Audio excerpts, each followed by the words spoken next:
Hey guys, this is Mr. Lowry. I'm going to work through a few problems with you from the 10.2 homework assignment, which is right here. It's going to start on page 640, and we're going to do 17 through 20, 25 through 30, 37 through 44, 51, and 53. Oops, I forgot to, sorry. We need 48 and 49 as well.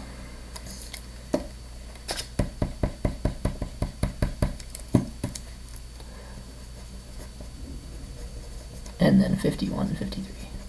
Okay, sorry about that. So what I wanted to kind of just, give you a heads up on is there's basically 4 different situations that you're going to deal with in the homework. And I've kind of listed them here. There's 4 different formulas. You kind of have to decide which scenario you're in and which one you're going to have to use. So let's talk about those real quick. The first and most basic is a permutation of n objects.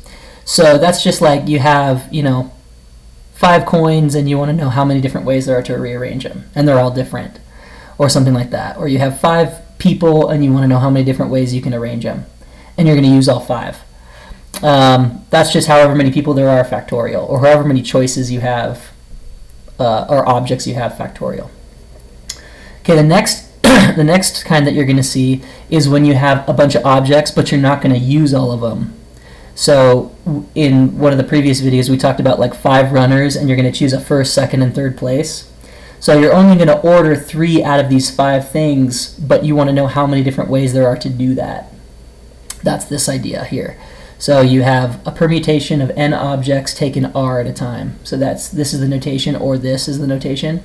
And so you take the total number of objects, factorial, and you divide it by the difference of the number of objects and the number that you're choosing. You find the difference between those and then take that factorial. Then you could also have like identical objects that are repeated. So this is where you have words that have like the same letter multiple times, and you want to figure out how many different ways there are to arrange those letters, but you have to take into account the fact that if you rearrange an identical letter, it doesn't really give you a new word. So you do like the total amount of objects you have to choose from, and then anything that repeats, you put that factorial underneath, and you could have multiple things, multiple repeats. And then there's circular permutations. So circular permutations are a little bit different than like a straight, like linear or like a line, because in a circle there's no beginning and no end. So you have to like divide out some of the options. However many positions there are to turn that circle, you have to divide the number of objects factorial by the number of objects, because there's this many different positions that are actually the same ordering. So we'll go through a few of those. We'll go through a few examples and kind of match them to what there are. Okay, the first one we're going to take a look at is 17. Okay, and 17 is just basics. It doesn't give you any like context or scenario. It just says 10p7. So what this means is you have 10 objects and you want to pick 7 of them and like order them, but there's like a lot of different ways you could choose 7 of them, and then you have to figure out all the ways there are to arrange them. So how many different orderings of 7 can you choose from 10 objects? Okay, so for that we're going to use this formula up here, right? Permutations of n objects taken r at a time. So this is n and this is r, and we use this formula here. So n factorial is the total number of objects, in this case 10 factorial. Okay, and then on the bottom we're going to do 10 minus 7 factorial, because we're going to do n minus r. So just like this guy. Okay, that's going to give me 10 factorial over 3 factorial, which if you write it out is 10 times 9 times 8 times 7 times 6 times 5 times 4 times 3 times 2 times 1, all over 3 times 2 times 1. So just expanding those out, right? And then you can cancel out all that stuff.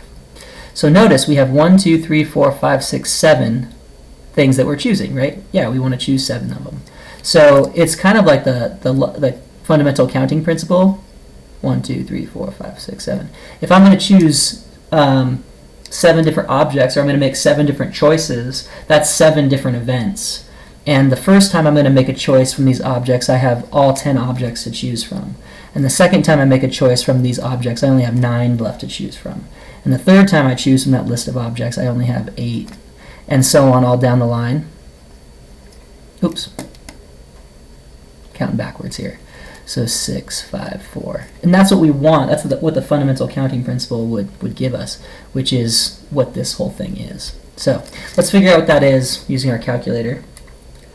So 10 times 9 times 8 times 7 times 6 times 5 times 4 is 604,800. Okay, so that's how you you find the number of permutations of 10 objects taken 7 at a time. And then you're going to have, 18, 19, and 20 are similar to that. Okay. The next one I'm going to do is number 25, because that is from the next problem set. The directions say, find the number of permutations for the first 8 letters of the alphabet for each situation, and we're going to take 5 at a time. So first 8 letters of alphabet.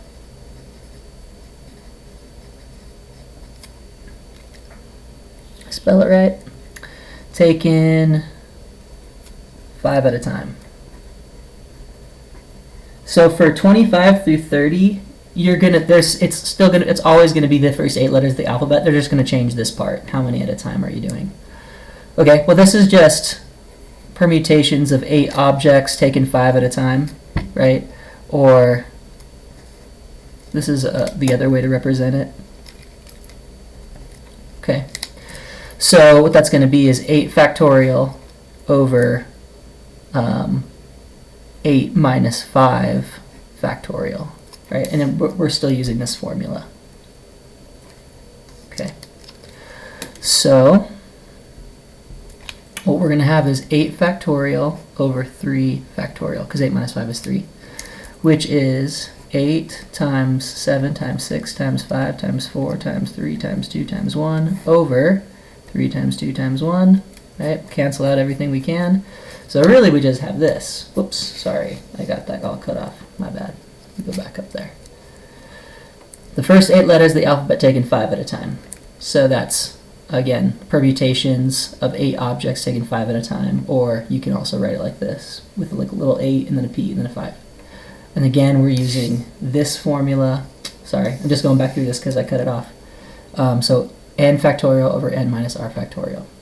Okay, we write it all out, expand it, cancel all that we can, and this is what we have left. But if you think about it, that makes a lot of sense, because the fundamental counting principle will say if you're going to choose 5 different letters, you're going to take 5 different letters at a time. That's 5 different events. Choosing each letter is an event. And for the first time you choose a letter, you have a choice of 8 letters. But as soon as you choose that first letter, you can only choose from 7 for your second event, and you can only choose from 6 for your third event, and 5 and then 4. So this is, what the fundamental counting principle would give us.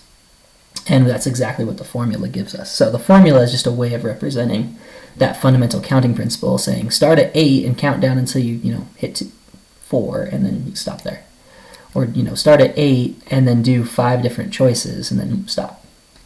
Okay, so let's figure out what that actually is. 8 times 7 times 6 times 5 times 4. That would be 6,720 different ways to do that. Okay. All right, let's move on to the next to another problem set. Let's take a look at numbers like 39 through 47. Okay. Now I'm going to pick one that isn't part of your assignment, but we'll do it anyway. I actually did one of these in an example in a video just a second ago. But we're going to take a look at number 45. So for 39 through 47, you're finding the number of permutations of letters in each word. And the word for number 45 is bookkeeper. Let's see. Yeah, 2 Ks. Okay. So we want to find out how many different ways there are to arrange the letters in this word. But notice there's a bunch of doubles. There's 2 O's, there's 2 K's, and there's 3 E's. And so we have to take into account that, if I were to take this word bookkeeper and switch the O's around, it still says bookkeeper. Or if I were to switch these E's around, it's still the same word. So sometimes I get arrangements that are going to be repeats, and I need to divide those out, okay? So we're going to basically be using the third formula here, this guy, permutations with identical or repeated objects. So I'm going to take my total number of objects, and then anything that repeats, I'm going to put how many letters there are that repeat, basically, and put it down here. Okay. So I got 1, 2, 3, 4, 5, 6, 7, 8, 9, 10. Yep, looks like 10 letters total, so 10 factorial on top. Okay. On the bottom, I need to list all the different things that repeat and like how many of there are. So there's 2 O's, right? So I need a 2 factorial down here. There's 2 K's, so I need a 2 factorial down here. And then there's 3 E's, so I need a 3 factorial. So if something repeats, you got to figure out how many of those objects there are and throw it down the bottom and put a factorial, because we need to divide out the duplicates that we're going to get when we just move those same identical letters around. Okay, so let's write it out. 10 times 9 times 8 times 7 times 6 times 5 times 4 times 3 times 2 times 1. And then 2 times 1 times 2 times 1 times 3 times 2 times 1. So that's the expansion. We're going to cancel everything we can here. So let's start with a 3, 2, and the 1 at the end. Okay, and 2 times 2 is 4, so we can cancel it out that way. So really we have 10, 9, 8, 7, 6, 5. So we got 10 times 9 times 8 times 7 times 6 times 5. It's going to give us 151,200 different ways to order those letters. Okay, so again, this is an example of you have identical objects that are repeated. Those are going to give you duplicate orderings that you don't want to count more than once, and you need to divide out however many ways there are to do that. There's 2 factorial ways to arrange the O's. There's 2 factorial ways to arrange the K's, and there's 3 factorial ways to arrange the E's for each, different kind of arrangements that you have. All right, let's do one where we have a circular permutation. Okay, so this is going to be number 49. Okay, so it says 7 different types of sunglasses are to be displayed on one level of a circular rack. How many ways can they be arranged? So 7 pairs of sunglasses, a circular rack. Okay, the keyword being circular, right? And so we're going to end up using this guy right here.